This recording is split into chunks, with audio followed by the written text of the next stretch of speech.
一群蝼蚁，你们都会死在这里。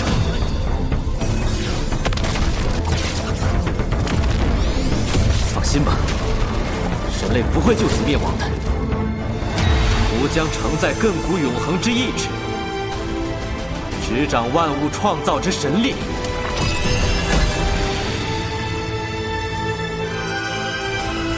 为此世界开天辟地。李店主，也许你的确为了这场大比准备了数十年，也的确为了成为盟主谋划了许多。不知道战场的生死搏杀为我带来了什么吗？只有真正经历了生死，才能感悟到的那道最为纯粹也最为强大的力量。本场比赛，龙浩辰获胜。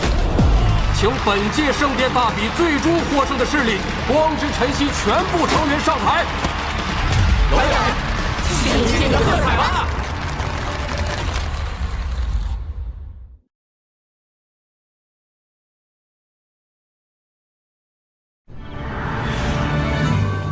号外！青年英才龙浩辰圣殿大比夺得头筹。史上最年轻的盟主就要诞生了！来吧！还分给我一份！哎，你听说了吗？新联盟盟主才20多岁，这么年轻就能带领自己的联盟团在圣殿大比上夺得头筹，真是年轻有为啊！仙儿，快过来！接任仪式马上就要开始了。哎，开始了！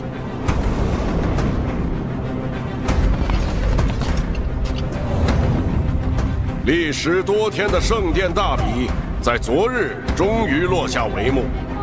让人惊喜的是，我们见证了许多后起之秀的精彩亮相，也迎来了联盟历史上最年轻盟主的诞生。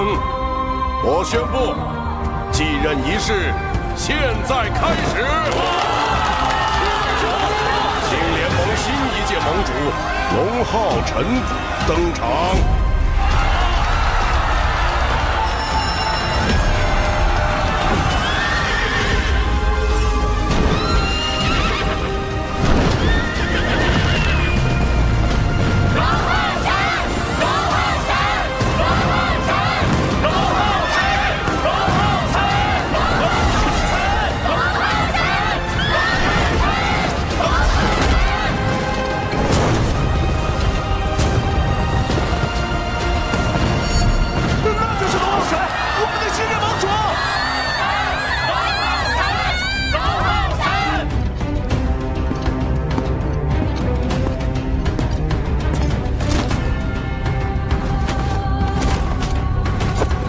恭喜你，孩子，你走到了这一步，这是联盟的最高荣誉。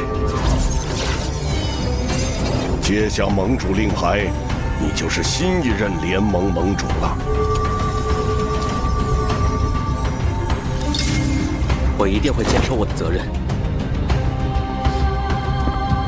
去接受属于你的欢呼吧，浩辰。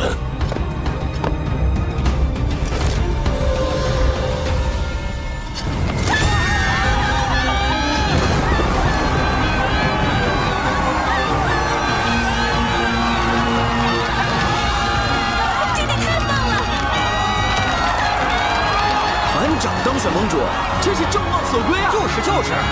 浩辰，我就知道你能做到。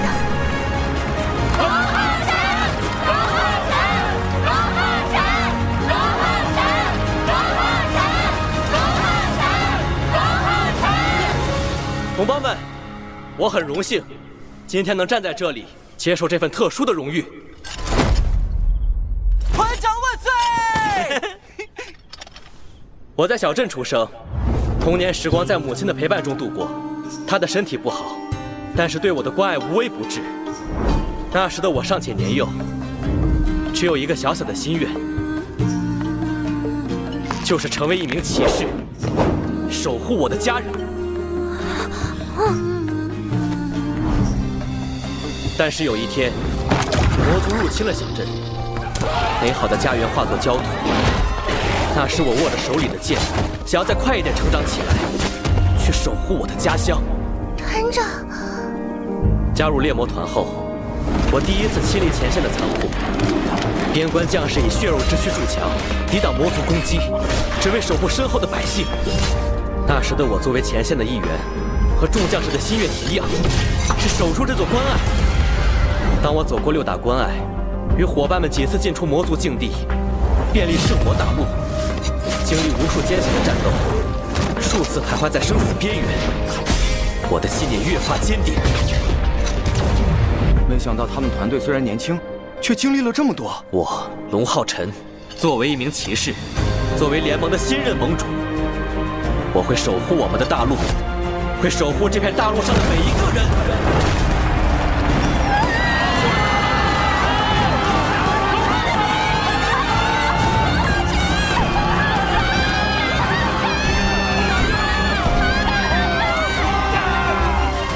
6000年来，我们一直被魔族的阴影笼罩，饱受战争磨难，生战腾战的4年。没事没事，我们难得迎来安宁时光，但是这只是暂时的。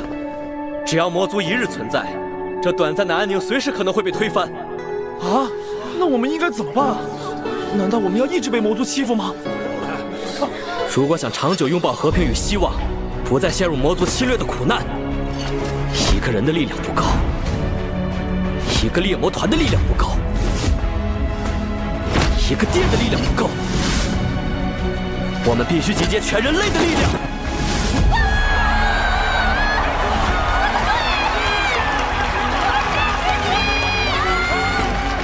所以，今天这场继任仪式还有一个特别的意义。经过6大殿这段时间的讨论，我们决定废除旧联盟，成立新联盟。新联盟，那会有什么变化吗？从今以后，6大殿所有人力资源全部集结起来，由联盟统一调兵。而我们下一个目标，则是向魔族开启全面反攻。全面反攻，守护我们的家园。是啊，我们就应该联合起来，赶跑魔族，赶跑魔族，守护我们。我相信，只要6大殿团结起来，不分你我，就可以跨越困难，迎来期待已久的曙光。我们团结一心，立下誓言，为了联盟的未来，为了全人类的希望，义无之血，义无之苦，义无之躯，义无之魄。我宣布，新联盟正式成立。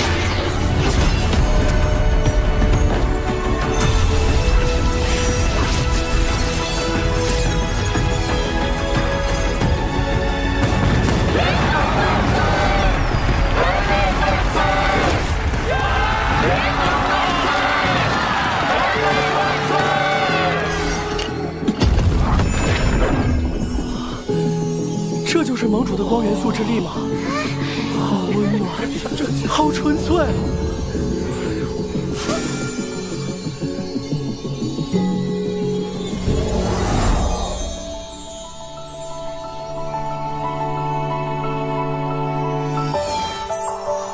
你们真是我教过的最差的一届学生，但我希望你们能通过努力，成为最让我骄傲的一届学生。巴尔扎教官，请再给我一次机会吧，我有一定要成为骑士的理由。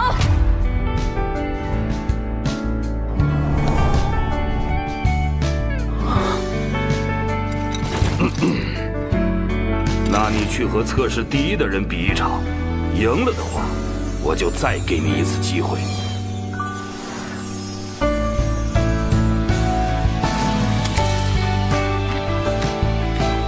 听着，在猎魔团选拔赛考核中，你们是一个团队，要时刻为团队着想，不能为了出一时风头而连累了整个团队。龙兄弟都这么强了，作为兄弟，我也不能松懈，我也要努力修炼，追赶上他。将来再次和他站上同一片战场。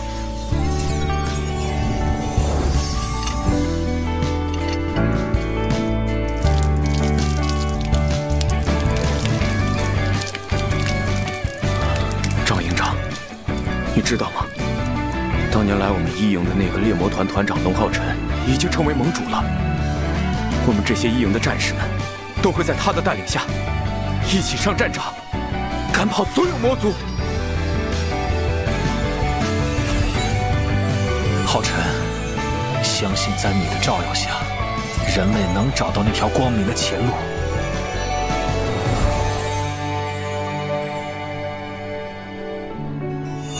既然决定先起反攻，我们第一步做什么？首先，我们需要调整六大关隘的军事制度。联盟将在六大殿抽调人才，在圣城集合，训练后重新编排。建立适应六大关不同情况的六大联盟军团后，前往各个关隘，由六大殿的原班高层进行统一指挥。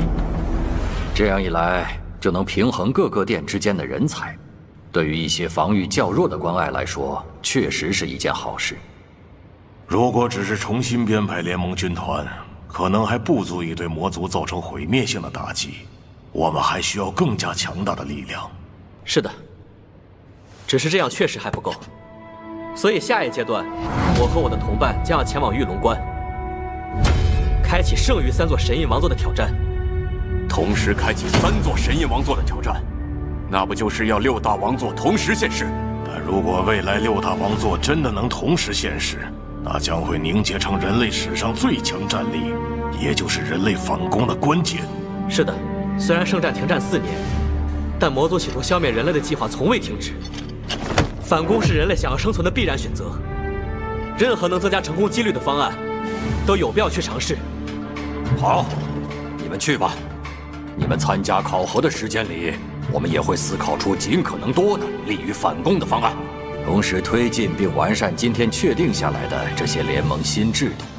今后我们将设立议会，对联盟的各项提案进行决策。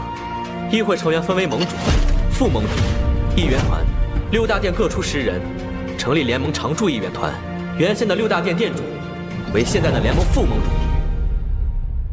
关于议会成员，各位还有什么异议吗？正如先前所说，人类的历史翻开到了新的篇章，后起之秀们也逐渐崭露头角。未来终究还是得看年轻人的，所以，我放弃副盟主一职，由我殿陈婴儿担此重任。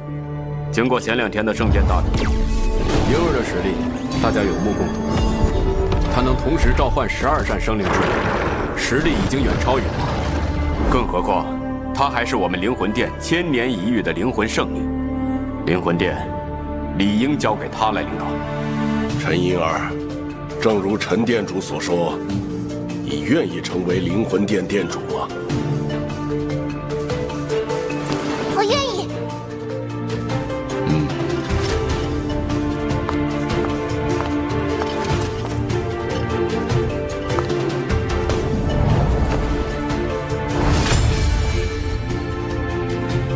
既然陈殿主先开了这个头，那么我也卸任刺客殿殿主一职，让我殿圣彩儿担此重任。我们刺客殿早就有这打算了，只是一直没找到合适的时机宣布这事。既然已经有2位殿主开了这个头了，那我也宣布退位吧。什么？怎么会这样？今天怎么这么多殿主退位？为什么？事关新联盟的未来，殿主职位的更替，还请三思。哎，这个事情我已经思考很久了。自圣战之后，战士殿人才早已青黄不接，但幸好我们战士殿年轻一代中，有一位佼佼者，能肩负起战士殿的未来。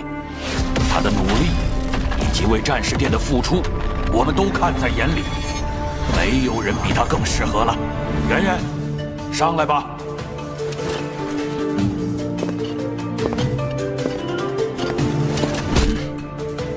我定不会让战士殿失望的。那么，议会成员就按此安排确定下来。感谢各位前辈的付出，我们一定不辱使命，不负众望。现在是人类历史新的开始，联盟将会面临许多困难，但是我相信，只要大家齐心协力，联盟一定会有一个崭新的未来。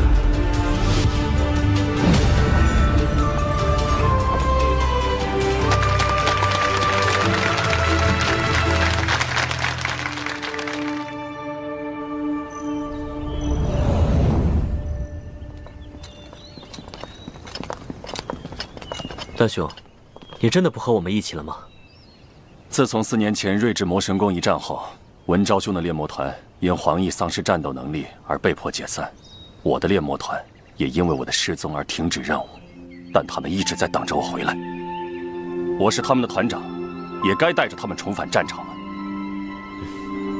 不久后的大战，我们也要继续为联盟尽一份力。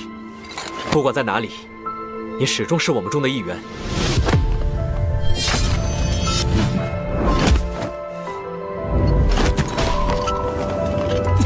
好兄弟，一辈子！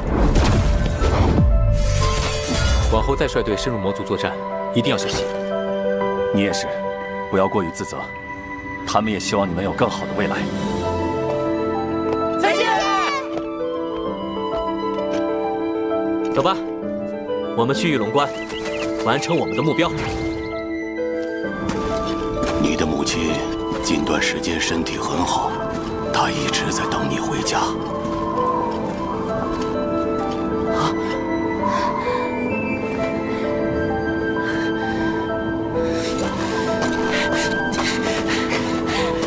妈妈，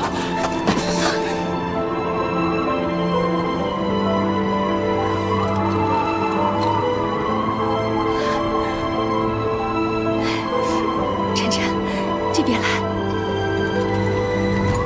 你看，那是谁？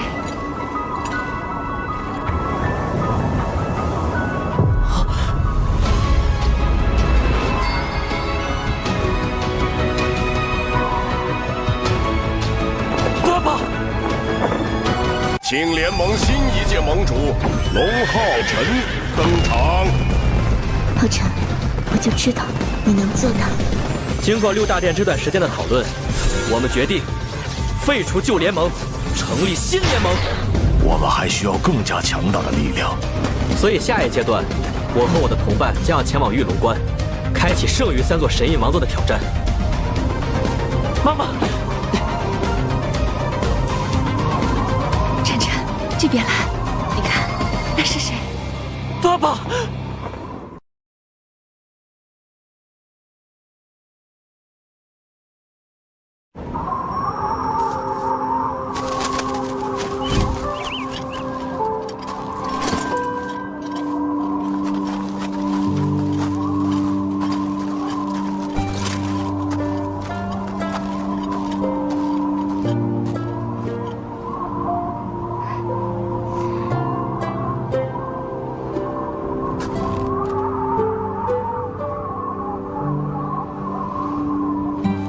你就是采儿，对吗？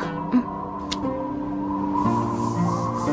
我可是听晨晨经常提起你呢，今日终于见到了，真好。伯母，我也很高兴见到您。乖孩子，你这一路也累了吧？我先带你去休息。晨晨和他爸爸很久没见了，让他们俩单独聊一下吧。晨晨、星宇，晚饭就交给你们了。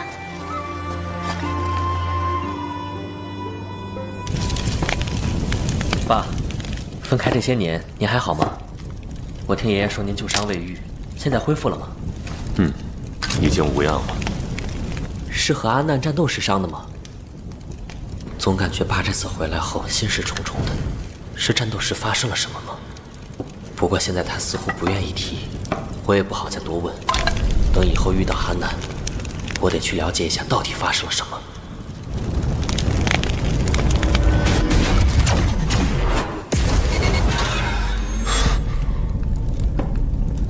都过去了，以后我会留守玉龙关。那太好了，我也很久没见爸了，我们现在终于可以一家团聚了。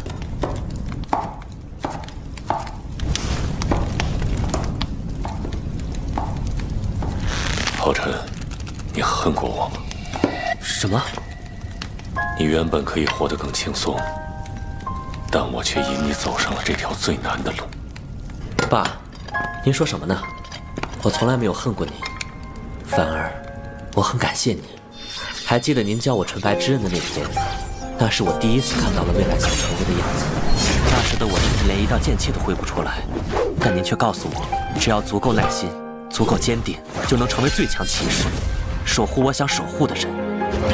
这些年来，我一直铭记于心，也一直坚定不移地向前，才走到了现在这一步。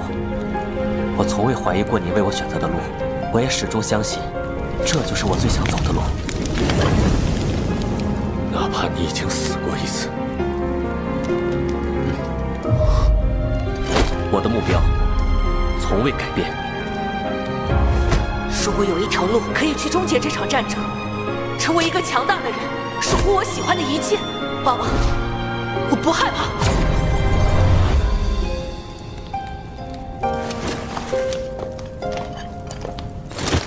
浩辰，你永远是我的骄傲。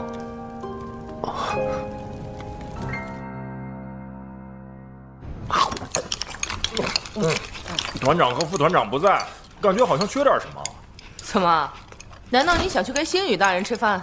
不行不行，星宇大人太可怕了。来来来，大家一起干一杯！预祝咱们团长韩宇、杨兄和放哥明天参加神焰王座考核顺利，把剩下的王座都拿到手。杨文章，明天加油哦！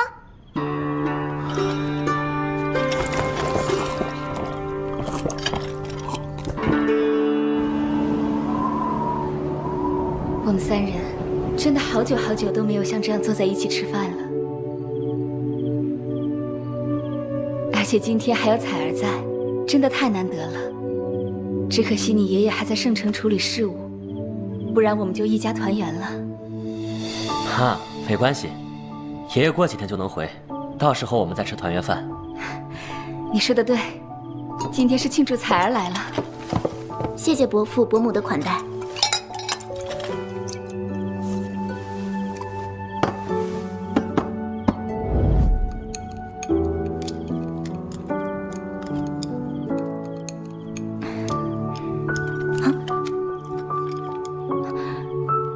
对了，星宇，我们什么时候去驱魔关提亲吧？提亲？明日就去。我跟灵心说一声。伯父伯母，这会不会有点太快了？是啊，爸妈，我们想等一切都结束后再成亲，而且提亲这么重要的事，我想一起去。彩儿是我一生挚爱，我希望能给她一场最幸福的婚礼。到那时候，没有魔族，没有战争，没有伤亡，我们才能安心放下一切，好好过自己的生活。看来是我们太心急了。孩子们都长大了，就让他们自己安排吧。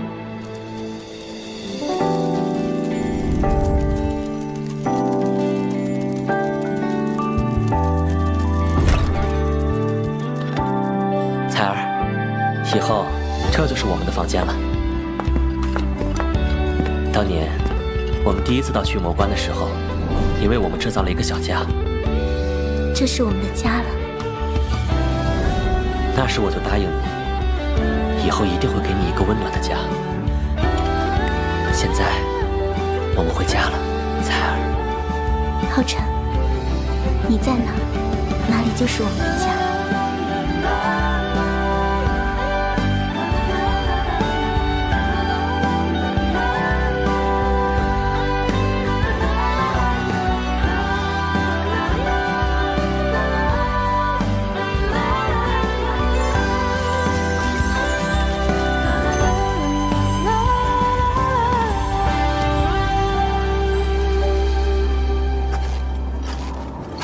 找我有什么事吗？星宇大人，我想放弃这次的王座考核。放弃？那可是神印王座所有骑士梦寐以求的目标。因为我有其他的目标。你是想继承你爷爷的王座吧？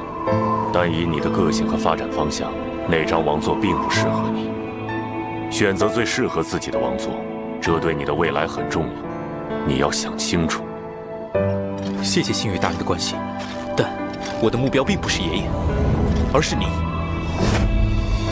我想拜您为师。一直以来，您都是我的目标。我想向您学习，成为最为强大的惩戒骑士，然后在未来通过自己的实力，继承您的末日与杀戮之神印王座。没想到，你居然想继承我的王座。星宇大人，不过，你这想法倒是像极了我年轻的时候。我认可你。拜见老师。但当我的弟子很辛苦，也不是那么容易。只要能跟随你，无论再苦再累，我都愿意。那你明天还是照常来听一下神印王座考核前的讲解，就当是我给你讲的第一课。是，老师。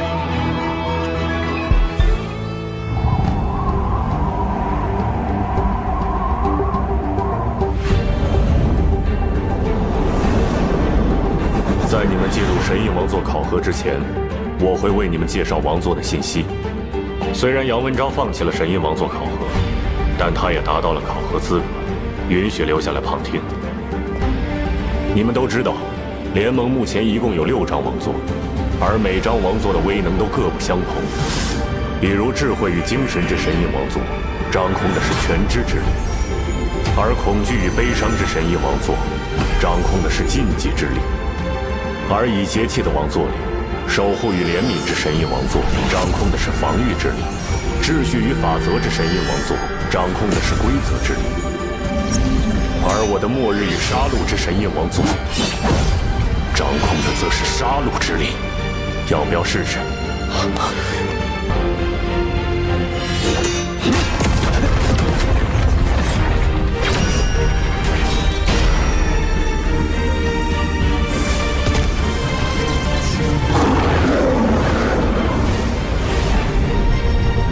我们现在竟然在王座之上。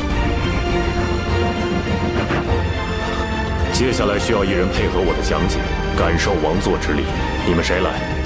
要不让杨兄试试吧？正好他未来的目标也是这张王座。那就你来吧。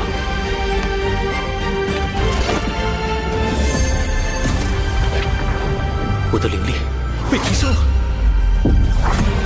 不错，这是王座的赋能。它能为使用者提供20万的灵力增幅，而你现在在王座范围内，我能让你暂时感受一下灵力的提升。这也太不可思议了吧！来，再感受一下。这是神器。每一把神印王座都会赋予使用者一把武器，而这把武器的品质一定都是神器。这意味着，一旦获得王座认可，便可同时获得2件神器，并且王座还能化开。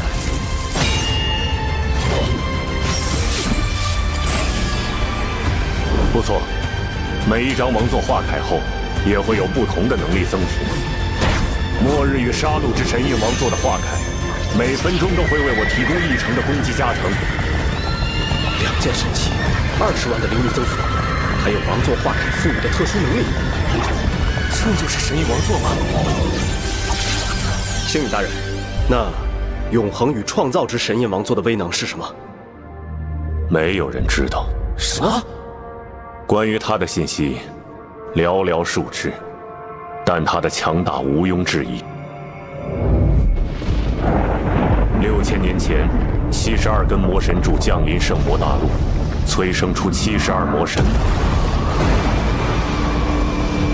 而他们带来的魔气，则感染周围所有生物，将他们变为了魔族，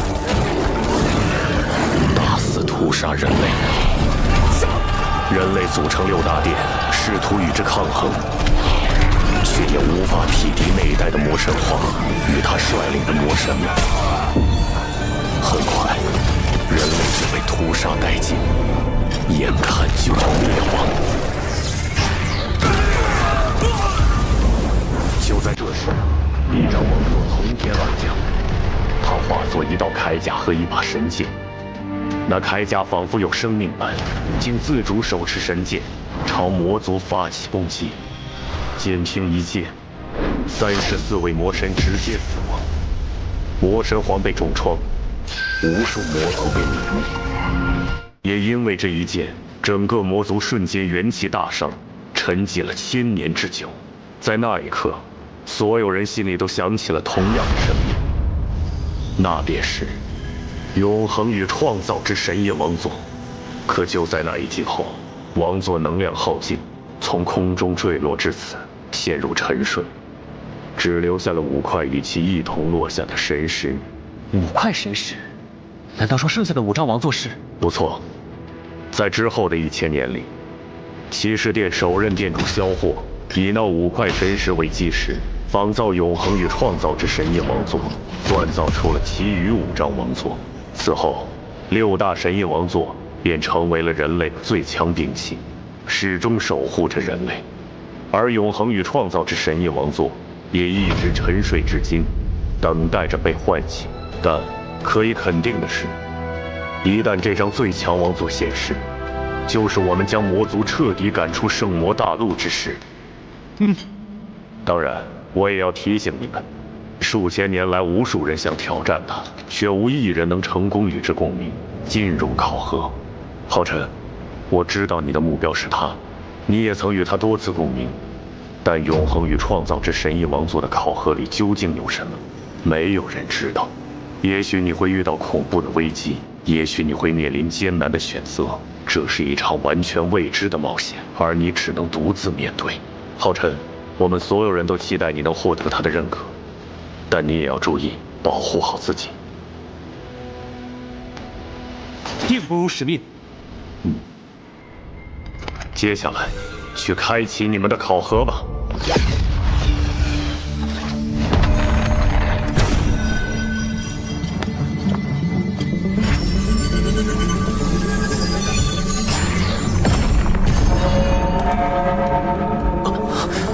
一旦你们选择的王座与你们共鸣，即可进入该王座考核。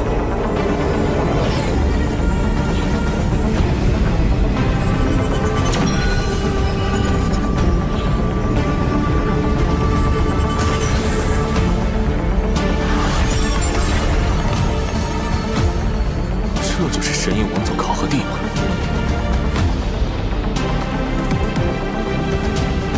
我们走吧。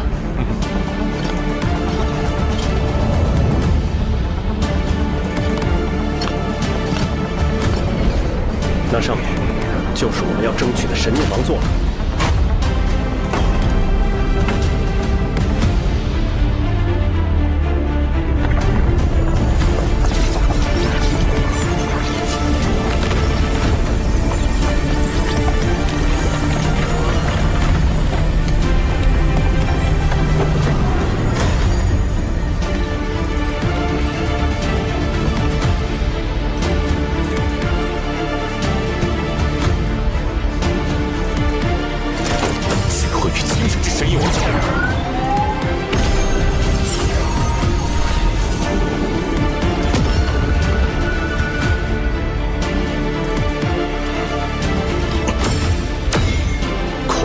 悲伤之神印王座。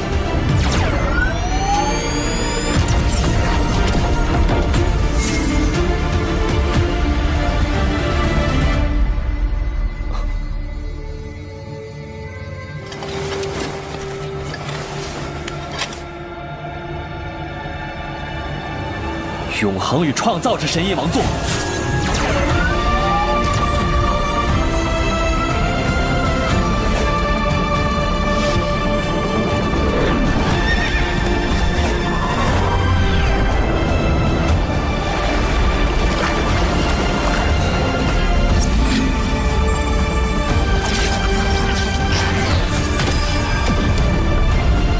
神印王座考核现在开启。你就是采儿，我可是听晨晨经常提起你呢。我们回家了，采儿。我想向您学习，成为最为强大的惩戒骑士。一旦这张最强王座显示，就是我们将魔族彻底赶出圣魔大陆之时。浩辰，我们所有人都期待你能获得他的认可，但你也要注意，保护好自己。神印王座考核现在开启。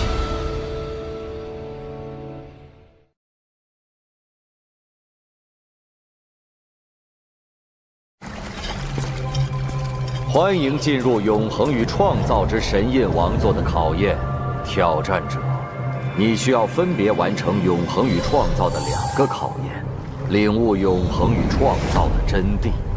首先开启的是创造的考验。日月大陆上，生活着信奉自然的自然族。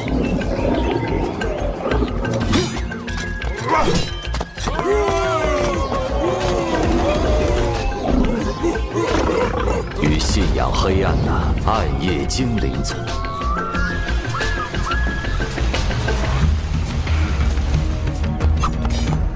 但因为信仰的不同，资源的稀缺，双方争斗不休。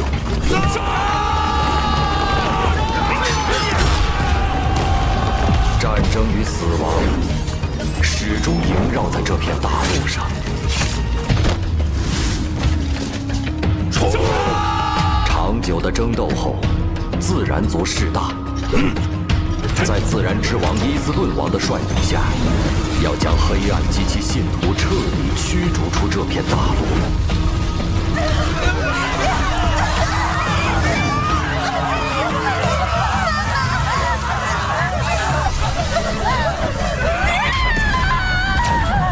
绝望的暗夜精灵族召唤了毁灭之主，毁灭降临了这片大陆。所有生灵都无可幸免。这便是你的第一个考验，你需要去改变两族的命运，为他们创造新的未来。创造新的未来。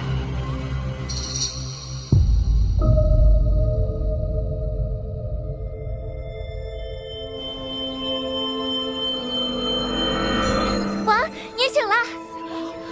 王，我醒了，太好了，王，你终于醒了。要不是为了保护我们，你也不会被该死的伊斯顿王重伤。这些是暗夜精灵族。暗夜精灵族这还有希望。我为什么会变成信仰黑暗的暗夜精灵王？我的属性仍旧是光明，灵力也没有变化，除了外表和我原本的身体并无差别。看来这个考验是让我以暗夜精灵王的身份来改变这一切。那首先要做的就是改变暗夜精灵族被灭族的惨剧。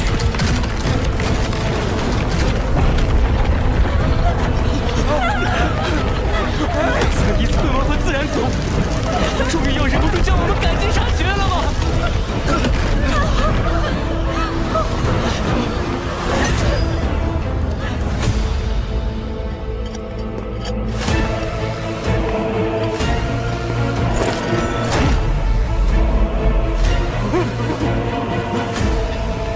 黑暗的使徒们，就让你们最惧怕的烈阳之光，将你们体内肮脏的黑暗焚烧殆尽！焚烧殆尽！焚烧殆尽！这股力量是九阶光系尽众。该死的自然族！炼之神会诅咒你们，诅咒这个世界！黑暗永存！你们上来没好？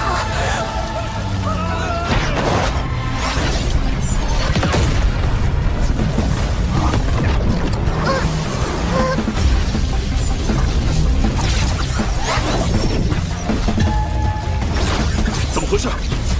烈阳之光怎么失控？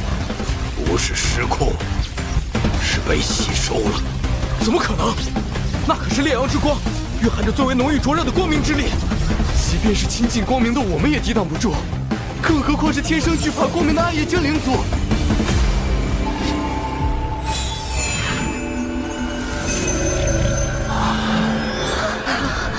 放心吧，接下来交给我。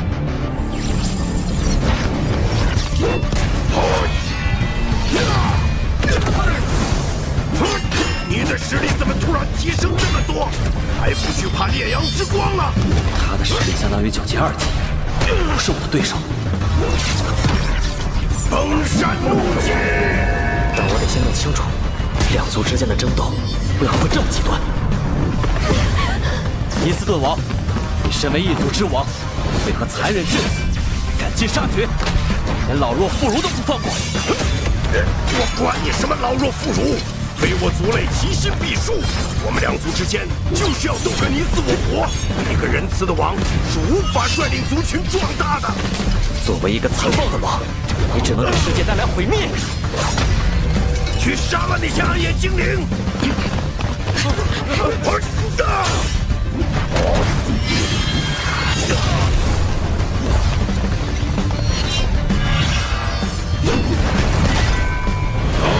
想去救他们，没门儿！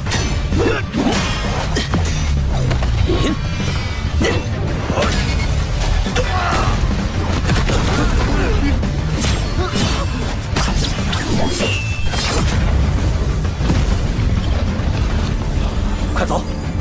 王，你一定要平安归来！你们一个都别想走！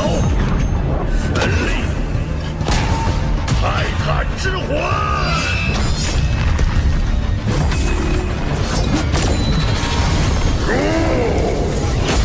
你救了他们一次，能救他们一辈子吗？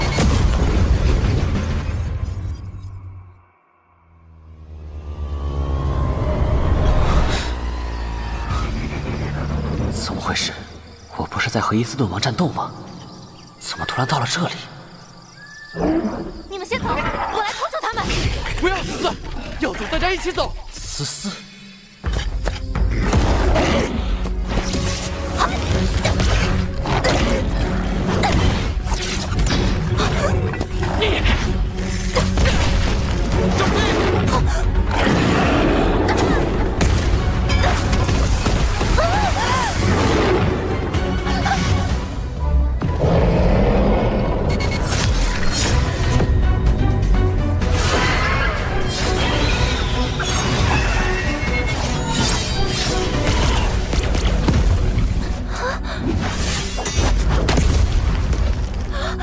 王，是王，王回来了！5年了，你终于回来了，太好了！5年，已经过去了5年，这到底是怎么回事？5年都没有您的消息，我们还以为您已经……但如今您回来了，真是太好了！你们现在情况如何？为何会被自然之兽追赶？其他族人呢？没有其他族人了，就剩我们这些了。5年前，您以一己之力重创伊斯顿王与自然族，使我们也有了喘息之机。我们逃出来后，便选择了一块地方休养生息，壮大族群，等待着您回归。我们原本以为日子会一直这么过下去，但就在不久之前，那些该死的自然族还是发现了我们，他们攻入了我们的领地，破坏了我们好不容易再度建立的家园。大部分的同胞死在了那场战争中。走，思思，我妈妈！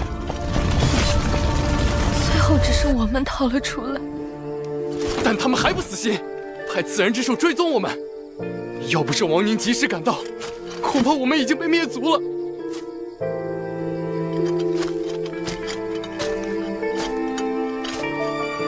这孩子怎么了？这是因为缺少黑暗之力而出现的退化症。过不了多久，他的全身都变成灰白色时，就是彻底死亡的时候。退化症？这片大陆上的黑暗之力已经非常稀薄了，自然之力势大，黑暗即将从这片大陆上消失，黑暗之神彻底抛弃了我们。可能要不了多久，我们也会退化，暗夜精灵族会从这片大陆上彻底消失。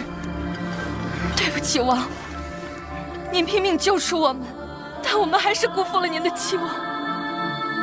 只是阻止那一场惨剧并没有作用。如果无法壮大暗夜精灵族，就会有第2个、第3个，无数个陷入绝望的母亲出现，就还是无法改变他们的命运，创造新的未来。有什么办法能彻底改变现在的处境，改变这一切吗？除非能拿到日月神石。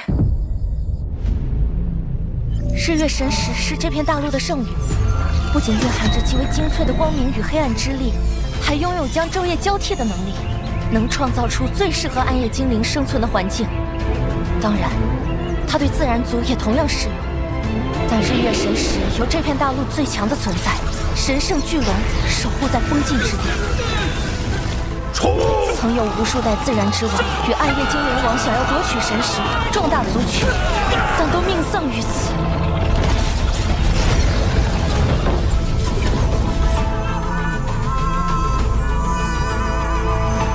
那就是日月神石。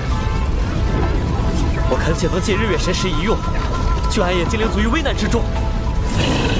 尔等卑贱之血，没有资格染指圣物。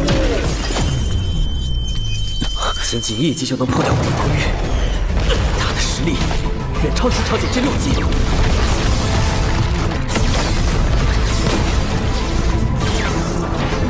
神域，天阳三绝。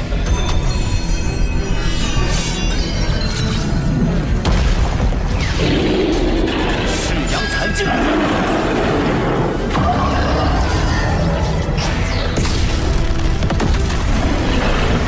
你明明拥有可以掌控日月，使自然族和暗夜精灵族能和谐共处的日月神石，为何要眼睁睁地看着两族争斗不休，让死亡与绝望遍布大陆？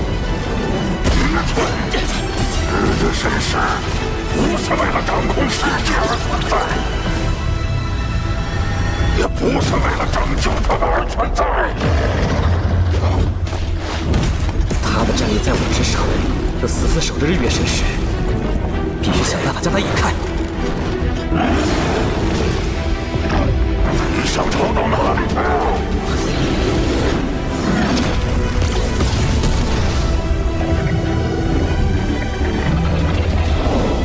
去？这个距离差不多了。日耀，光之息。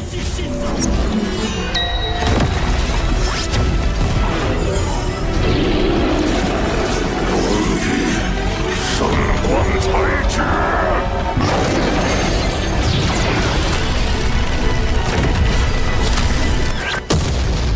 受死吧！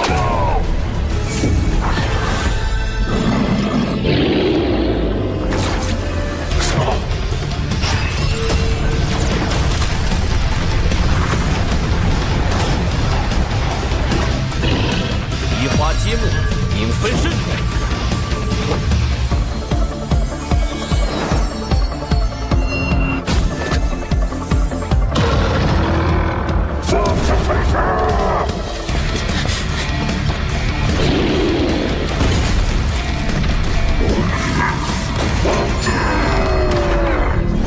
神是不属于你的该死的暗夜精灵。将神石交给他们，真的能创造新的未来吗？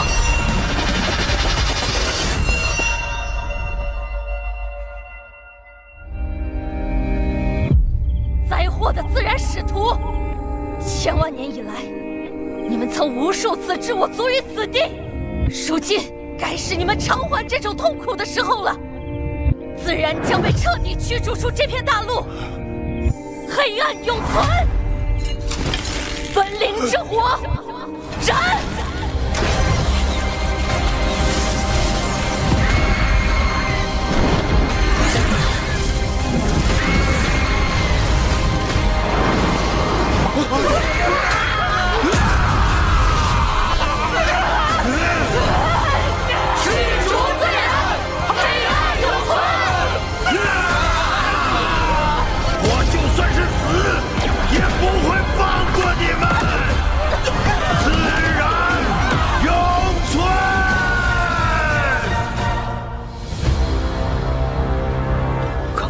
提醒我，交出神石并不会改变这一切。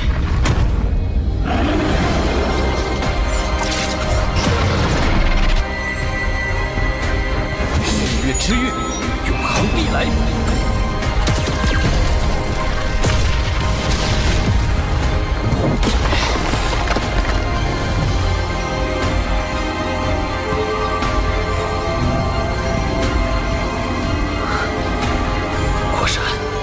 日月神石能提示未来，现在还能与日月神涡盾产生共鸣。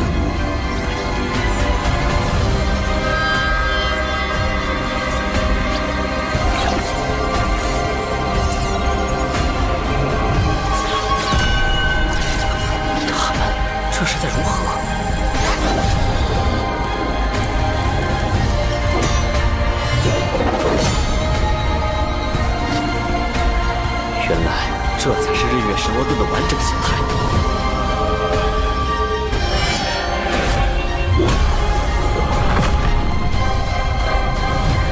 恭喜你，解开了考验的第一个秘密。接下来，受死吧！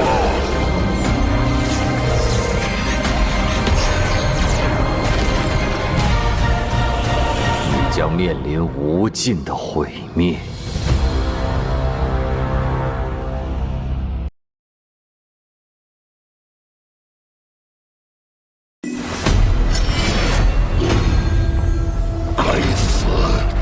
卑贱之邪，胆敢私吞圣物，受死吧！毁灭龙息！日月神窝，不系逆转。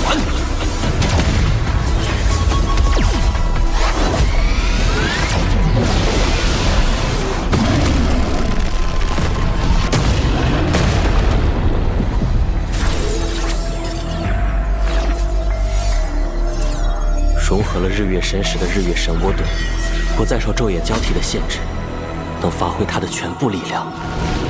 神石竟然认主了，难道你就是传说中的那个人？难道日月神石就是改变这个世界的命运、创造新未来的关键吗？不，并非日月神石，而是您。我守护神石多年，就是为了等待它真正的主人，也只有您才能使用它，掌控和创造这个世界，做到您想做的任何事。哇！我们不要日月神石了，什么都不要了，只要您能平安回来，您快回来！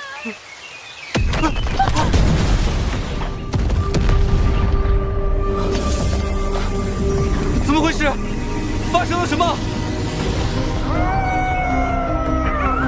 天空怎么突然变黑了？是昼夜开始交替了，白昼即将变为黑夜，王成功了！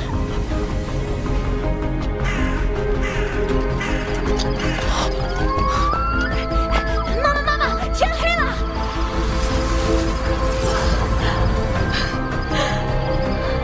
是王将黑暗重新带回了这片大陆，黑暗之神没有抛弃我们，派来了拯救我们的暗夜精灵王。暗夜精灵王，战斗的痕迹很新，该死，来晚了一步，继续追，在日光下，那些暗夜精灵跑不了很远的。昼夜交替，不好，是那群暗夜精灵夺取了日月神石。不对，昼夜交替停止了，这到底是怎么回事？光暗共存，日月同辉。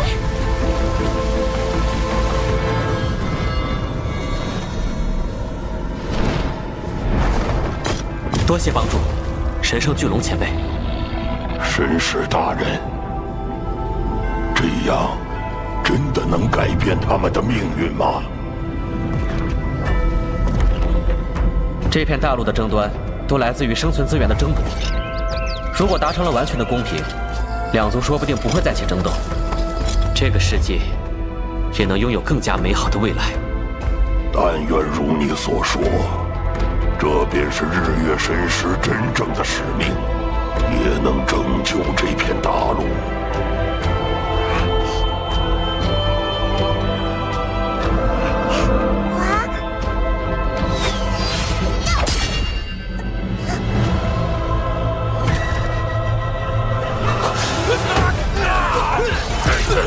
你们这些肮脏的暗夜精灵，凭什么和我们平分这片大陆？为什么整片大陆不能都属于黑暗？你们夺走了本该属于我们的领土，你们这是卑劣的自然族！这才是我们真正想要的世界！即便自然不存，也不能让黑暗留存这片大陆。暗夜精灵族与自然族永生永世，不死不休。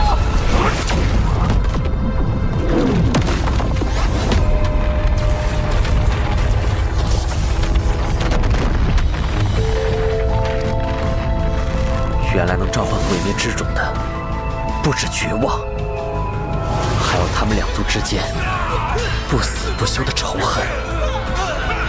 如果毁灭之种是因为绝望和仇恨而降临的，那我到底该创造什么？我要改变这一切，就要解决绝望，解决仇恨。那我该创造什么来解决这一切？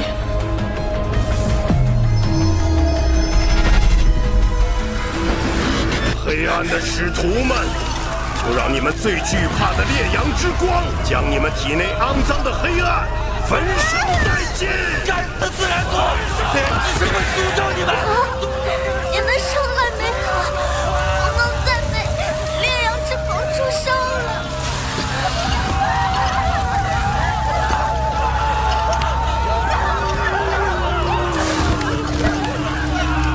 放心，我一定会改变你们的命运。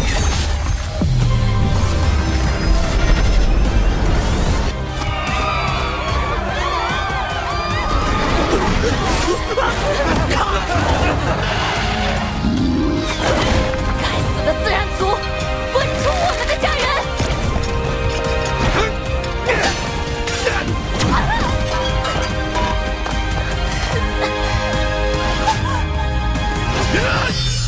妈妈，不要！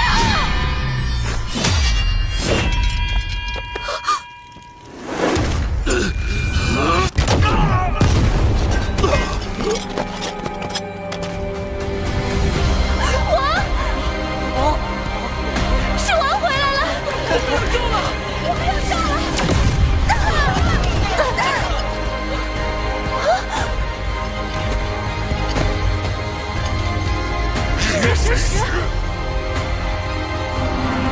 神使大人，既然您创造的公平并不能改变这一切，那如果您成为世界的主宰，创造一个新的仇恨呢？是不是就能让两族和平共处了？我会为这片大陆创造新的规则。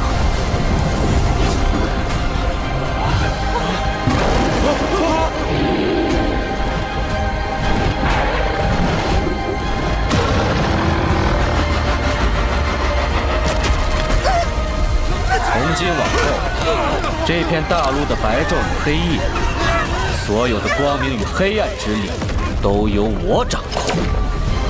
我是这片大陆至高无上的神灵，所有生灵皆需向我臣服，才能获得你们生存所需的资源。什么狗屁神明？你凭什么让我们臣服？呀！哼，放肆！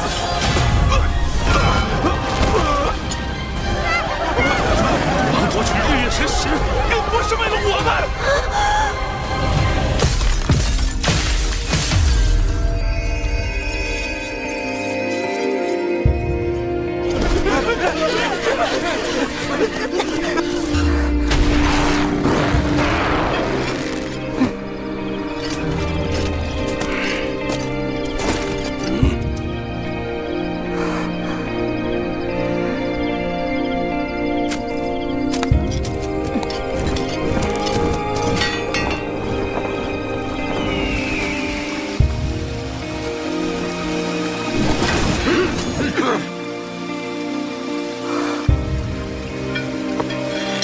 属于你的时代已经过去，今天我们两族必要将你这伪神驱逐出这片大陆！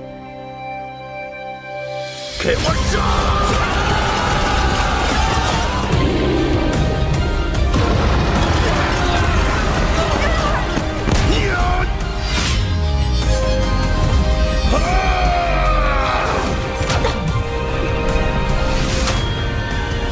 对，就是这样。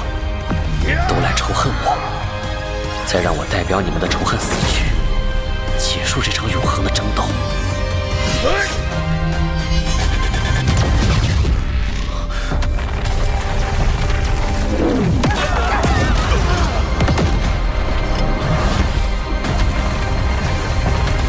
这是毁灭之种，毁灭之种为什么会降临？糟了！毁灭之种一旦降临，整片大陆的所所有生灵将无一幸免。原本想利用移花接木制造死盾来完成这个任务，可为什么偏偏毁灭之主会在这个时候降临？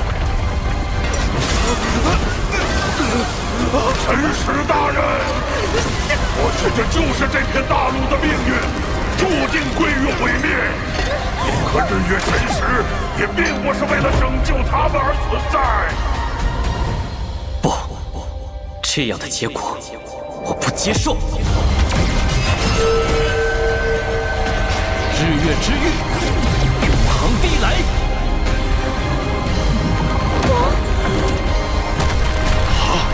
在保护我们。神使大人，没人能在毁灭之种下幸存，这是能摧毁整个世界的力量，你是不可能抵挡住的。可我就是为了改变这个世界才来到这里的，我绝对不会在这里放弃。改变这个世界。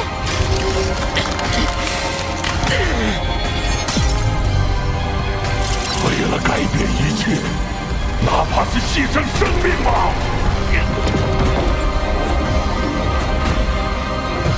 原来是这样，原来你一直在尝试拯救我们，改变我们的命运。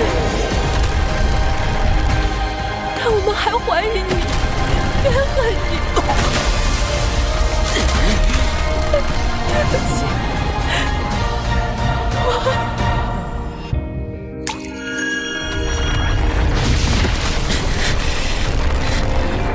我一直在思考，创造的考验到底是什么？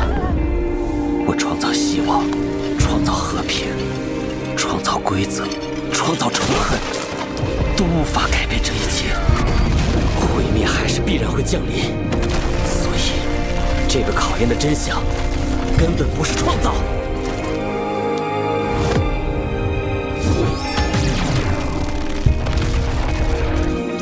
生命总是在凋零后迸发新的生机，这是世界的循环，而创造与毁灭亦是如此。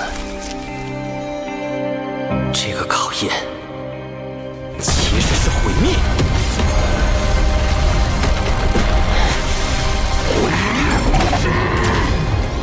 虽然毁灭的力量无比强大，但如今的日月神涡盾，也许就是摧毁它的关键。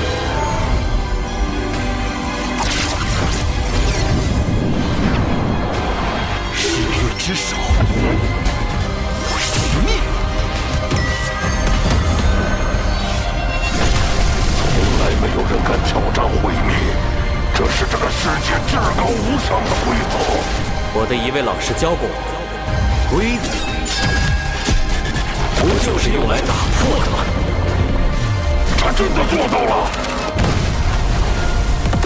从今往后，这一片大陆万物自然繁衍，将拥有新的未来。这就是我的创造。是暗夜精灵王，不是日月之神拯救了所有人，拯救了这片大陆。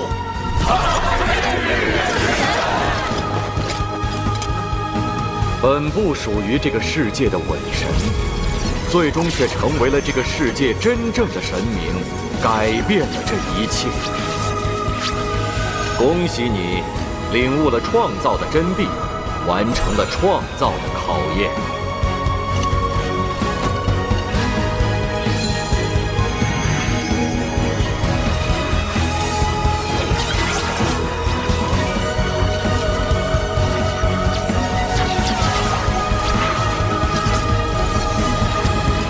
这是什么？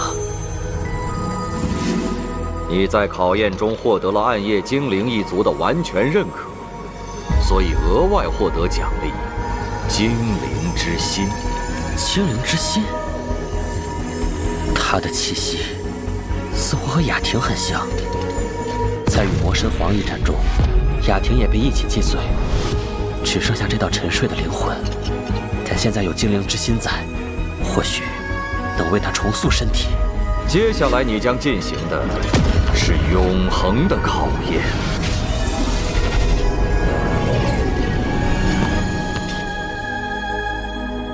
这里就是永恒考验地。那这次的考验是什么？获得永恒之环，就能完成最后的考验，获得永恒与创造之神印王座。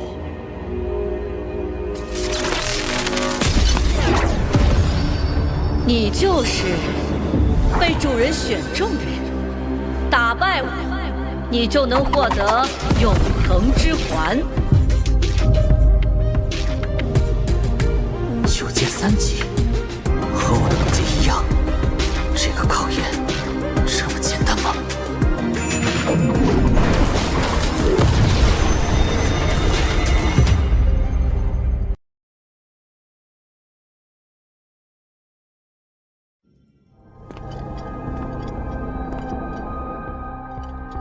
这就是永恒的考验地吗？这里是不是很美？真是稀奇啊！这么多年了，你是第一个通过了创造考验，进入我永恒国度的人类。永恒国度，那永恒之环一定就在这里。但他又是谁？我的考验很简单，不像创造的考验那么复杂。你只要能打败我，就能获得永恒之环了。打败你？你与我等阶相同，都是9阶3级。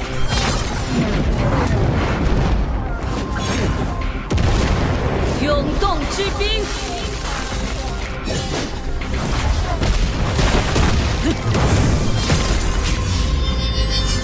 这个考验未免也太简单了。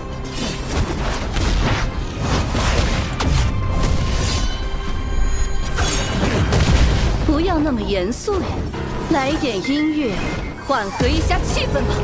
永恒乐章第1章，亘古序曲。9阶5级，他的实力竟然瞬间提升了2级。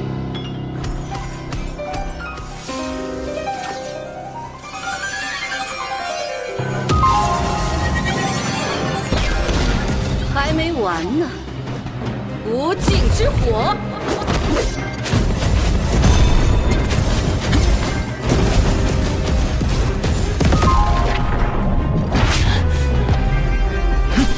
能如此快的提升实力，他究竟是怎么做到的？难道是因为这个乐曲吗？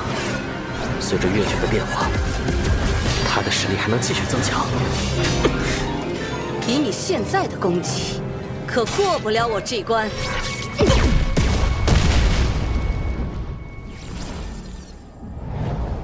哼。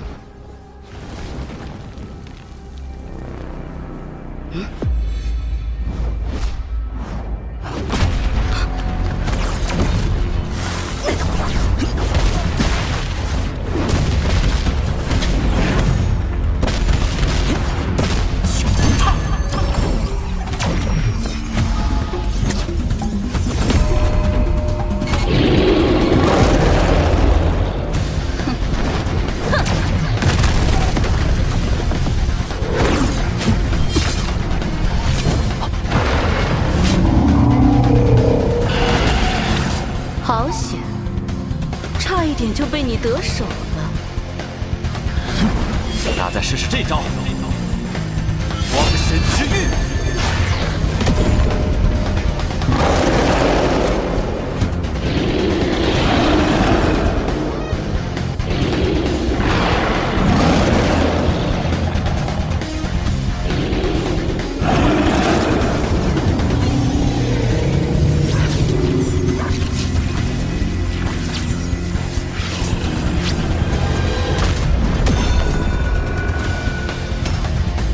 竟然在这领域里瞬间爆发出了9阶5级的力量，这究竟是什么领域？焚天之云！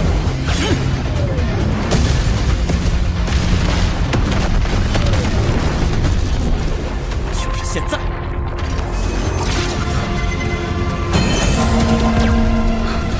日月神石，那条龙竟然然将圣物给了你。日月神窝，不系逆传。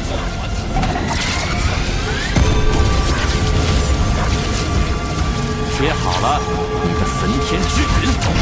什么？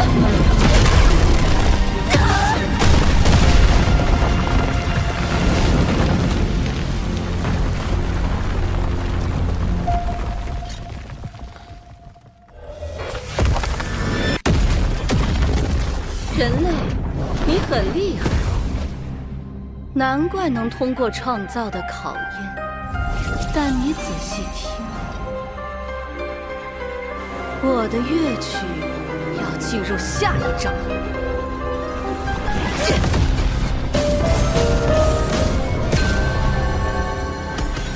永恒乐章第2章，暗夜之星。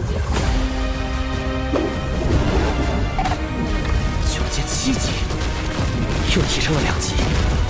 没有人能瞬间提升这么多实力而不受任何反噬，除非这股力量根本就不属于他，他只是借用。怎么样？我的乐曲好听吗？还想继续打吗？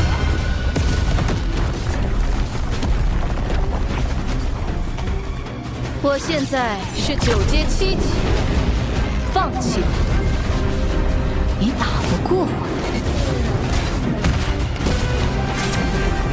不能让他再继续提升实力了，必须得速战速决。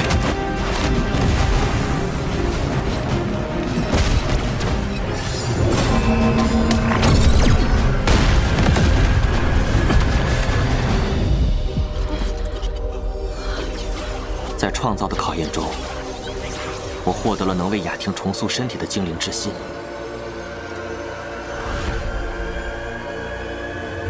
但除此之外，重塑还需要注入强大的能量作为基石。原本想等待考验结束后再为雅婷重塑身体，但现在看来倒是不必了。永恒天使现在释放的攻击，刚好可以借来一用。该死！你利用我的攻击做了什么？不够，还差一点。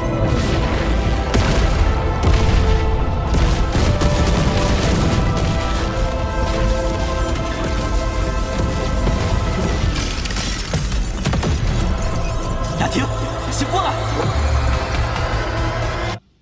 不许伤害我的主人！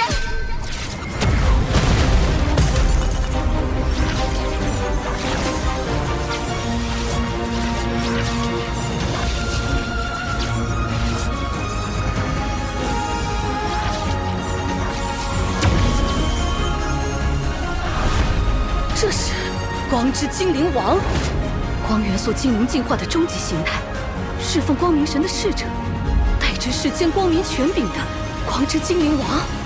而且，重塑身体的雅婷已突破灵炉契约的限制，能独立作战。这正是大陆从未出现过的智慧灵炉。主人，能够与您再次一同作战，真是太好了。很高兴你能回来，雅婷，与我一起击败他。是。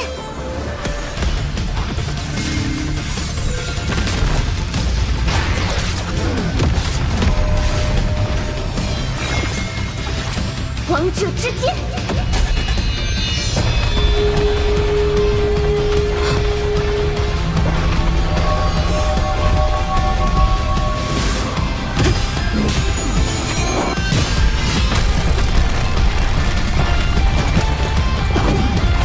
光之洗礼。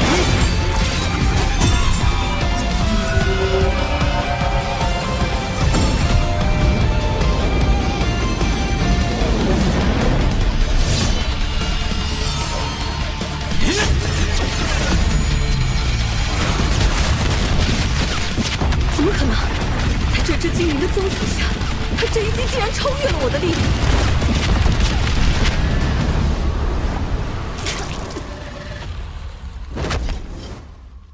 主人，我们成功了吗？人类，你赢了。不如我们来做个交易吧。你来这里不就是想获得强大的力量吗？只要你放过我，我会让你获得更强大的、永恒的力量。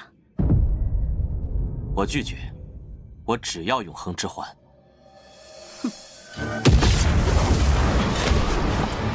别急着拒绝，世间万物都在追求永恒，你只是现在还不了解永恒的可贵与美好。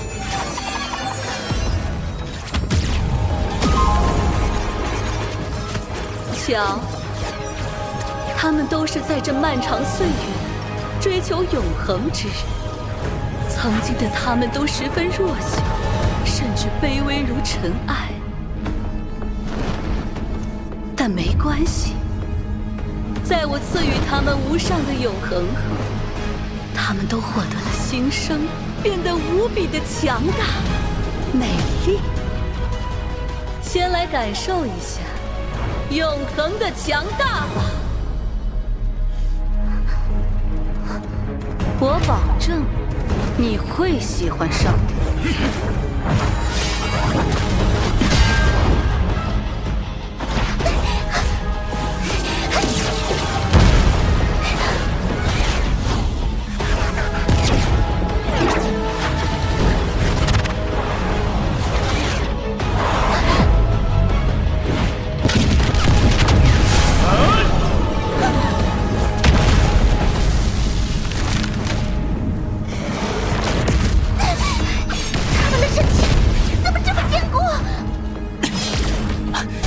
不仅如此，他们每个人的实力恐怕都不弱于我。怎么回事？我刚刚明明已经……不死不灭，不坚不摧，这就是他说的永恒的强大吗？一直跟他们战斗没有意义，只会被耗死。我们的目标是永恒天使。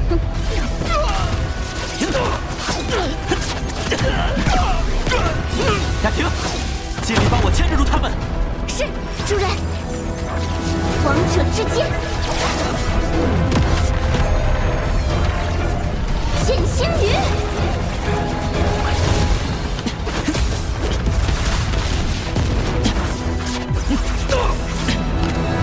还是执迷不悟吧。不过没关系。有他们拖延的这些时间，我的乐曲已经完成了。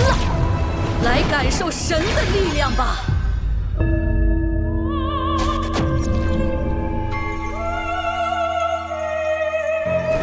永恒乐章，终章，神明之力。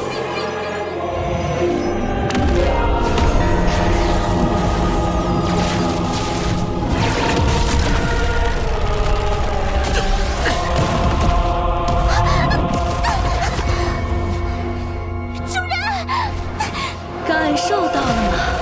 这就是永恒带给我的力量。再给你最后一次机会，归顺我，或者死在这里。归顺我，绝无可能！你的乐曲已经放完了是吗？那轮到我了。雅婷，光之精灵王，精灵之剑。什么？晋升为光之精灵王后，雅婷拥有了属于自己的精灵之剑，能短暂沟通和控制所有生命。我一早就在怀疑，你的这份力量并不属于你自己，除非这股力量根本不属于他，他只是借用。每次乐章变化，你的力量才能变强，这更像是要借用那份力量的信号。但这个信号太微弱，我无法感知到准确的方位，所以我也在等你释放最强的信号。因此，你的终章也是我的终章。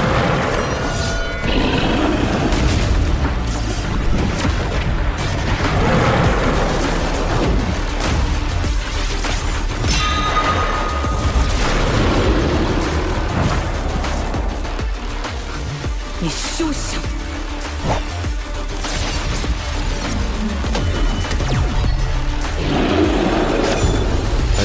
在给你提供力量的东西。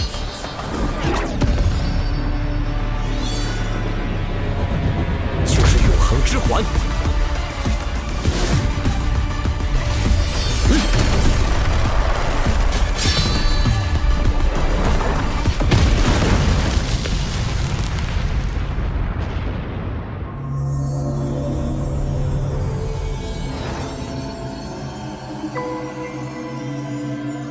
恭喜你，解开了考验的第2个秘密，找到了永恒之环。接下来，我早已和永恒之环融为一体。如果你杀了我，永恒之环就会碎了；而只要我还活着，就不会让你得到永恒之环。无论如何，你的考验都会失败。你还将面临更艰难的选择。